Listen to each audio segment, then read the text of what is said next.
Rio Onyx.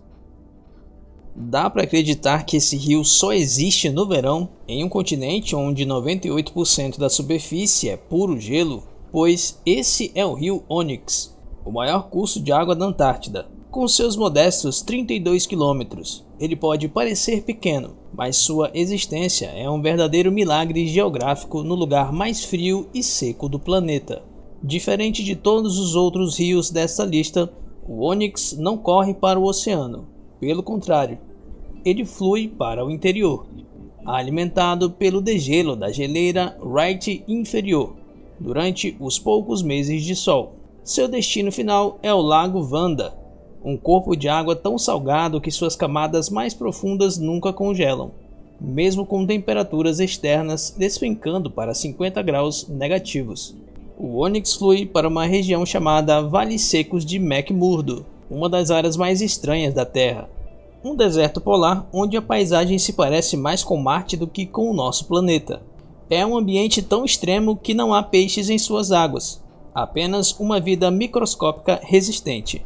Apesar de seu tamanho, o Onyx é um laboratório natural vital para os cientistas, que o estudam para entender como a vida pode persistir em condições extremas, tanto aqui quanto, quem sabe, em outros mundos.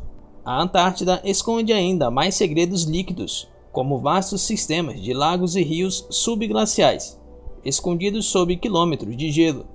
Mas o Onyx é o gigante visível dessa terra congelada. Rio Coco. Imagine um rio que não apenas serpenteia por florestas tropicais e montanhas, mas que também desenha a fronteira entre duas nações. Este é o Rio Coco, o mais longo da América Central, com cerca de 750 km de extensão. Nascendo nas terras altas da Nicarágua, ele viaja para o Nordeste e, em grande parte de seu percurso, serve como uma divisa natural, separando a Nicarágua de sua vizinha, Honduras, antes de finalmente desaguar no Mar do Caribe. Para as comunidades indígenas Miskito, que vivem em suas margens há séculos, o rio não é uma fronteira, mas sim uma espinha dorsal, uma fonte de alimento, transporte e cultura. Sua jornada é uma aventura, começando em cânions profundos e passando por vales férteis até chegar à vasta planície costeira conhecida como Costa dos Miskitos. Embora seja o mais longo, o Coco não está sozinho em importância na região. A América Central é cortada por rios vitais, como o Usumacinta, que abriga antigas ruínas maias em suas margens entre o México e a Guatemala, e o rio San Juan, na Nicarágua, que foi historicamente tão crucial que, por séculos, foi considerado o local ideal para construir um canal que ligasse o Atlântico ao Pacífico. O Rio Coco, no entanto, mantém seu título de comprimento, um gigante silencioso que molda a paisagem e a vida de milhares de pessoas em seu longo caminho para o mar. Murray-Darling. E se a sobrevivência de quase toda a agricultura de um continente dependesse de um único e gigantesco sistema fluvial? Essa é a realidade na Austrália. E o nome desse sistema é Murray-Darling. Com um comprimento combinado de 3.672 km, ele é, de longe, o maior da Oceania. Uma rede de rios que funciona como o coração líquido do país mais seco do mundo. Tudo começa nas montanhas nevadas do Sudeste, onde nasce o rio Murray, mas o título de rio individual mais longo vai para seu principal afluente, o Darling, que percorre um caminho tortuoso antes de se juntar ao Murray. Juntos, eles formam uma bacia hidrográfica que podemos imaginar como uma gigantesca bacia de coleta de água, que cobre mais de 1 milhão de quilômetros quadrados, uma área maior que a França e a Espanha somadas. Esse sistema é a alma da agricultura australiana, mas também é um gigante frágil, sofrendo com secas severas e uma enorme pressão pelo uso da água. Enquanto o Murray-Darling domina a Austrália, a Oceania tem outros rios notáveis, como o rio Sepik em Papua Nova Guiné, um dos rios tropicais mais selvagens e culturalmente ricos do mundo, e o rio Waikato, o mais longo da Nova Zelândia, vital para a geração de energia do país. Mas em termos de escala e importância para o continente, o Murray-Darling é incomparável, uma verdadeira artéria vital. Rio Volga. Existe um rio tão entrelaçado com a história, a cultura e a identidade de uma nação que ele é carinhosamente chamado de mãe. Na Rússia, esse rio existe e seu nome é Volga. Com 3.690 km, é o rio mais longo da Europa. E, curiosamente, todo o seu curso se encontra dentro das fronteiras russas, nascendo em uma pequena colina perto de Moscou. O Volga flui majestosamente para o sul, transformando-se em uma artéria poderosa que conecta o coração do país. 11 das 20 maiores cidades da Rússia, incluindo a capital, ficam em sua bacia. Historicamente, ele foi uma via essencial para o comércio e a migração, conectando os vikings do norte aos mercados árabes do sul. Mas o Volga tem uma particularidade fascinante: ele não deságua em um oceano. Seu destino final é o Mar Cáspio, o maior lago de água salgada do mundo. Uma enorme bacia endorreica, o que significa que é um sistema fechado, sem saída para o mar aberto. Embora o Volga seja o rei da Europa em comprimento, o continente tem outros gigantes como o Danúbio, famoso por cruzar 10 países diferentes em seu caminho para o Mar Negro, e o Reno, a espinha dorsal industrial da Europa Ocidental. Ainda assim, nenhum deles captura a alma de uma nação como o Volga, a eterna Mãe Volga da Rússia. Mississippi, Missouri. Este não é apenas um rio, é uma força da natureza que divide um continente ao meio.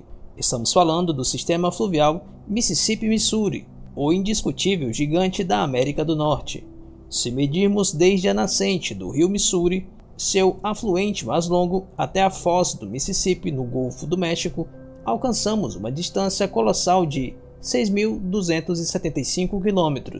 É como uma árvore gigantesca deitada sobre o país, com seus galhos ou afluentes coletando água de 32 estados americanos e 2 províncias canadenses. Essa bacia hidrográfica funciona como um imenso funil que drena o coração do continente. A história da América do Norte foi escrita em suas águas, desde as antigas civilizações nativas que prosperaram em suas margens até a era dos barcos a vapor, imortalizada por Mark Twain.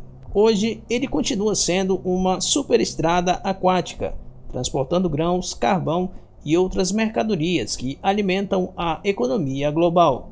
O poder do Grande Lamaçal, como o Mississippi é às vezes chamado por causa de seus sedimentos, é tão grande que seu delta avança continuamente sobre o Golfo do México. E claro, a América do Norte tem outros rios lendários, como o Yukon, que atravessa o Alasca e o Canadá e foi palco da Corrida do Ouro, e o Rio Grande, que forma uma das fronteiras mais famosas do mundo entre os Estados Unidos e o México. Mas em pura escala e poder, o sistema Mississippi-Missouri reina supremo. Rio Yangtze. Você pode imaginar um rio que é, ao mesmo tempo, o berço de uma civilização milenar e o motor de uma superpotência moderna? Esse é o rio Yangtze, ou Changjiang, o Rio Longo, o maior da Ásia, com seus impressionantes 6.300 km. Ele nasce nos picos gelados do Planalto Tibetano, uma região tão remota que sua nascente exata só foi descoberta em 1976. De lá, ele mergulha por desfiladeiros espetaculares, incluindo o famoso desfiladeiro do Salto do Tigre, e depois se acalma, serpenteando pelo coração da China. Sua bacia hidrográfica abriga cerca de 1/3 da população do país mais populoso do mundo, sendo a artéria econômica, cultural e histórica da nação. Foi ao longo de suas margens que a civilização chinesa floresceu, e hoje ele abriga a maior usina elétrica do mundo, a Barragem das Três Gargantas, um projeto monumental que mudou a paisagem para sempre. O Yangtze finalmente encontra o oceano no Mar da China Oriental, perto da vibrante metrópole de Xangai. A Ásia, sendo o maior continente, também abriga outros rios colossais, como o Rio Amarelo, conhecido como o berço da civilização chinesa, ou Huanghe, e o sagrado Rio Ganges, na Índia, que é a fonte de vida e fé para centenas de milhões de pessoas. Mas o Yangtze, com sua escala monumental e seu papel central no passado, presente e futuro da China, é verdadeiramente o dragão dos rios. Rio Nilo. Por milênios, ele foi considerado o rio mais longo do mundo, uma divindade líquida que deu origem a uma das maiores civilizações que a humanidade já conheceu. Estamos falando do lendário Rio Nilo, o gigante da África, com seus 6.650 km de extensão. Sua história é um quebra-cabeça geográfico fascinante. O Nilo não é só um rio, mas a união de dois: o Nilo Branco, que começa na região dos Grandes Lagos da África Central, e o Nilo Azul, que nasce nas terras altas da Etiópia.